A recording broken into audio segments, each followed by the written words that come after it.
Hi everyone, welcome to TET वाला teachers YouTube channel. Dyslexia एक disabilities है और यह क्या होती है, इसको कितने इसके क्वेश्चंस बन सकते हैं, सब कुछ एक छोटी सी वीडियो में आपको कवर अप करवा दूंगा। देखिए, डिसलेक्सिया यह एक विकार है। इसको क्या बोलते हैं हिंदी में हम? विकार। और इंग्लिश में इसको क्या बोलेंगे हम? डिसेबिलिटीज़। यह बच्चों में पाई जाती है। बच्चों में क्या, कुछ लोग बड़े में भी होती है, लेकिन टाइम पर इसका इलाज हो जाए, मतलब कि इसकी क्योर हो जाए, तो यह सुधर भी सकती है। होता क्या है, पढ़ने से संबंधित, जैसे कि बच्चे फ्लो में नहीं पढ़ पाते, तो इसका मतलब डिसलेक्सिया से वह जूझ रहा है। बच्चा स्पीड में नहीं पढ़ पाता, ये अक्षरों को नहीं पहचान पाता।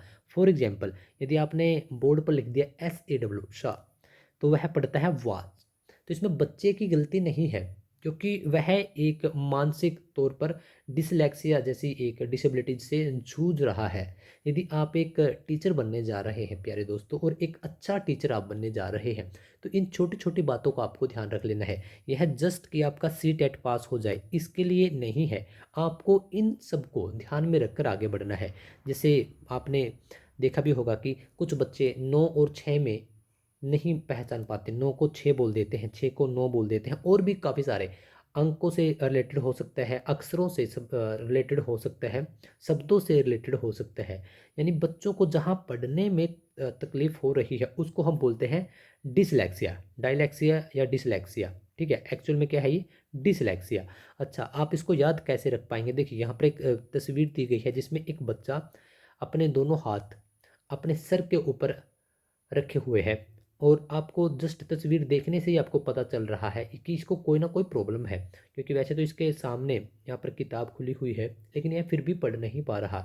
तो इसी प्रोसेस को बोलते हैं डिसलेक्सिया। आपने बहुत बार, आपका हो सकता है कि आपका कोई क्लासमेट ऐसा रहा हो, या फिर आज आप एक प्राइवेट टीचर के तौर पर कार्यरत हैं, या आपने कहीं ना कहीं जरूर देखा होगा कि कुछ बच्चे ऐसे होते हैं जो फ्लुएंटली बोल भी लेते हैं, फ्लुएंटली पढ़ भी लेते हैं, लेकिन कुछ ऐसे होते हैं जो बिल्कुल शब्दों को पहचान ही नहीं पाते।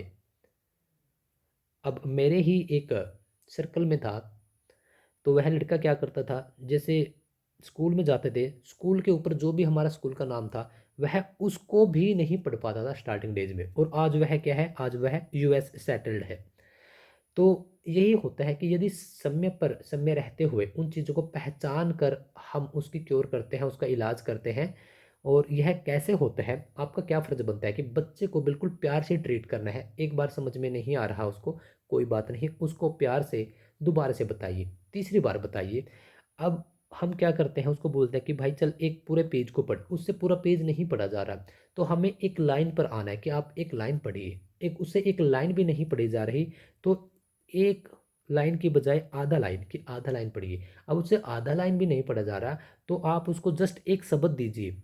एक शब्द, जैसे कि एक कहानी है, एक बार, ठीक है, एक बार किसी शहर में एक राजा होता है। तो यह पूरी लाइन उसे नहीं पढ़ी जा रही, तो आप उसको एक शब्द बताइए कि एक। आप एक बार में एक ही शब्द पढ़िए, पहले एक पढ़ेगा फिर बार। एक बार एक शहर में एक राजा होता है। तो इस प्रकार से, और यही डायरेक्टली आपके CTET में बिल्कुल डायरेक्टली यहीं से प्रश्न भी बनते हैं। यहीं से आपका एक प्रश्न उठा लेगा एग्जामिनर कि रवि नाम का एक लड़का है, जो वह ब्लैक बोर्ड पर या बोर्ड पर लिखे हुए शब्दों को नहीं पढ़ पा रहा, तो उसको कौन सी डिसेबिलिटीज है? या फिर सा को वाज लिख देता है, ये इसमें कौन सी डिसेबिलिटीज है? या वह फ्लो में नहीं पढ़ पा रहा, स्पीड उसके नहीं बन पा रही। तो इस प्रकार से आपके प्रश्न पूछे जाते हैं। तो छोटी छोटी जितनी भी डिसेबिलिटीज़ हैं, प्रत्येक डिसेबिलिटीज़ के ऊपर हमने एक अलग से वीडियो बना रखी है। 2-3 मिनट की वीडियो होती है। सो गाइज ज़रूर देखिएगा। यदि आप भी एक अच्छा टीचर बनना चाहते हैं, तो टेट वाला टीचर को आप सब्सक्राइब ज़रूर कर लीजिएगा। और जितनी भी हमारी वीडियोज़ होती हैं या इनकी जितनी PDF होती हैं, वह मिलेगी आपको टेलीग्राम चैनल पर। और टेलीग्राम का लिंक आपको नीचे डिस्क्रिप्शन में मिलेगा, तो उसको ज्वाइन कर लो और इसको सब्सक्राइब कर दो।